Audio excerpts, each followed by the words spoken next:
So I didn't understand what she meant, that a war is coming, but I won't be here to help you until the new government was elected. And then I understood what she was talking about, and she isn't here to help me now with this war. But she did leave me a lot of ammunition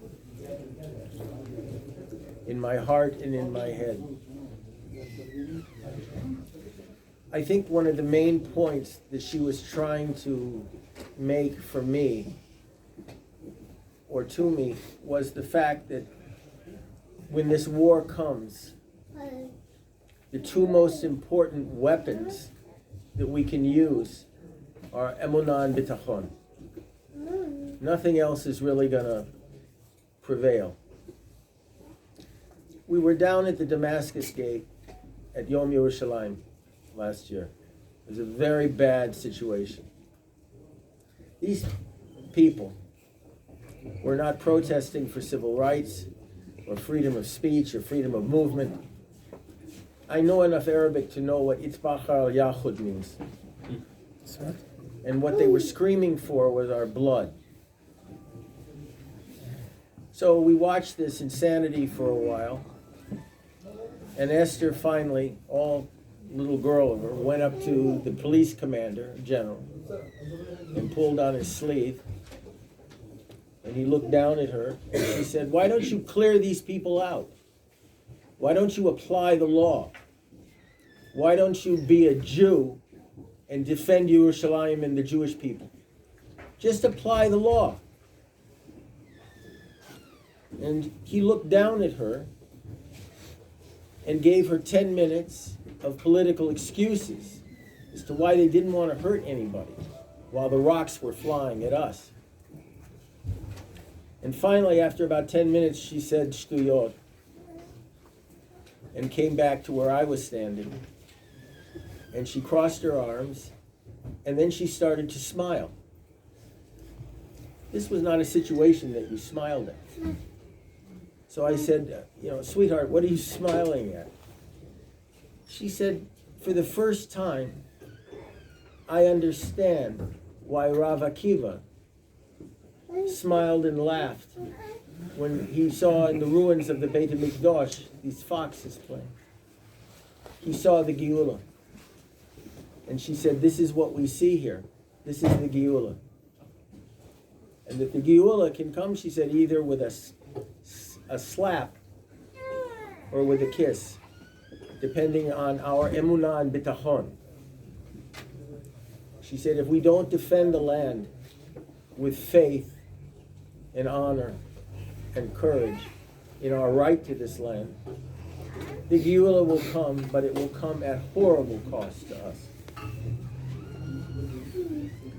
She used to bring this issue up a lot with various generals that she would meet. And she would just ask questions of them in terms of, did they understand what they were fighting for, and did they understand what the objective was of the army, and things like that. She was never in a war college. She never wore a uniform. She never was in a war zone, except when I was in the kitchen cooking dinner. And most of these generals couldn't answer any of these questions that she had. And so she said, these are not Jewish generals.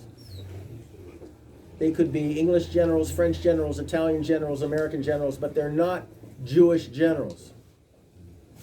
Not like Yoshua ben Nun. And she would usually pull down the Sefer Yoshua and show them, this is your army manual. This is your code of conduct.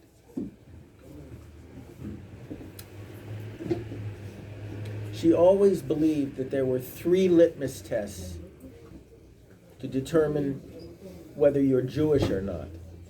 Very simple questions. Number 1, she said, can you feel the pain of your brother? Number 2, she said, can you feel the pain of the land? Because she said when the land burns, as it was at the time with the balloon bombs coming from Gaza. The land, as she said, is a living thing. It's Eretz HaKodesh. It's part of us, we're part of it. That makes us a Jew, a legitimate Jew. So if you can't feel the pain, it's a problem. And the third litmus test is, can you feel, she said, can you feel the fear of our children running to the bomb shelters? The little kids knowing in 10 seconds they have to get there, counting. And she said, these children are our future. So, if you can't feel the fear for our future, what are you?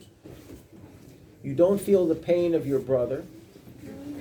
You don't feel the pain of the land when they burn it or when they steal it from us. And yes, I know that's politically incorrect, she said, but when they put up an illegal structure in Area C, they're stealing our land. And do you feel the fear for our future? And if you don't, she said, you're not part of the mishpacha. You're not part of the family. You're not part of Am Yisrael. Very simple litmus test. So when somebody like Gadi Eisenkot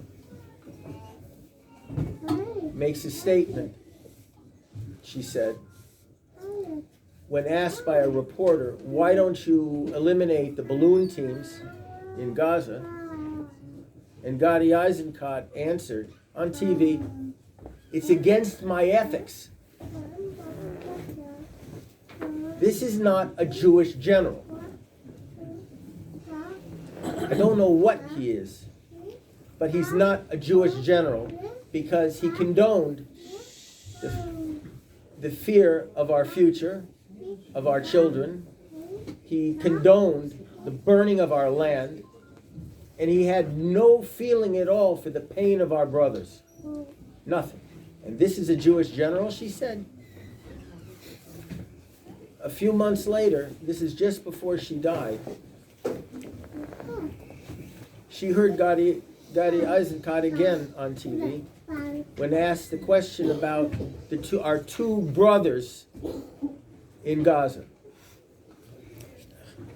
And he was asked, what are we going to do to get them back? And he said, why do we have to worry about this? We need some kind of agreement with Hamas. That's more important. And she put her hands up to her head. And she said, when is this going to end? And she asked an officer, a high-ranking officer later, how are you going to get these boys back? And he said, what do you mean, how are we going to do this? And she said, there's a precedent for getting them back. She said, do you remember what happened to Shaul HaMelech when they put him up on the gates of Ashkelon in pieces? She said, we didn't continue convoys of food and water and electricity and gas into Ashkelon. We didn't accept the Palestinians, the Gazans for jobs. We didn't allow other countries to support Philistia while Shaul was hanging from the gates of Ashkelon to mock us. She said, no. We sent a team in to cut him down off the wall and to give him a proper burial that the Philistines couldn't desecrate. She said, you don't feel that? Those two boys are your sons, are your brothers, are your cousins, or your father. They could be your father. They're us. And he didn't get it. And she looked at me with great sadness and said, this man too is not a Jewish general. So, what did my Mora advise me at that point?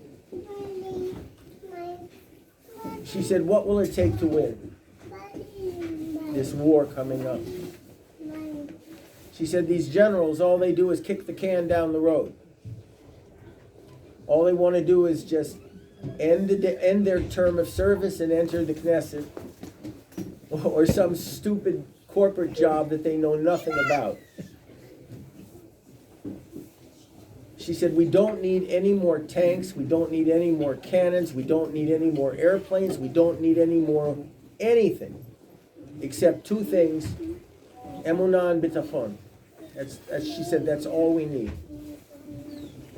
And that'll give us the will to get our boys back and to completely destroy our enemies. When we wait, she said, I don't understand. She said, I've never been in the military, but it just doesn't seem logical to always wait to be attacked. She said, don't they understand the Talmudic expression? When somebody comes to kill you, rise up first and kill him first. Very simple.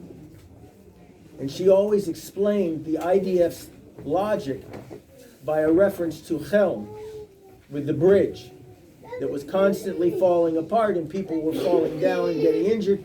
And she said, so what did the people of Chelm do? They built a hospital under the bridge instead of repairing the bridge. And she said, this is what our army is doing right now. They're accepting the endangerment of our state, she said. So what does Emunah and Bitachon advise? It advises that we better get an army that's a Jewish army that knows how to fight like Jews. We seem to forget that we fought the Assyrians, we fought the Babylonians, we fought the Romans 4 times. We're not a nice people when it comes to war. You could ask if there's a Canaanite still living exactly what it was like when Yoshua ben Nun came into the land. So I don't know where we went wrong, she said, but we better get back on the derech because the war is coming.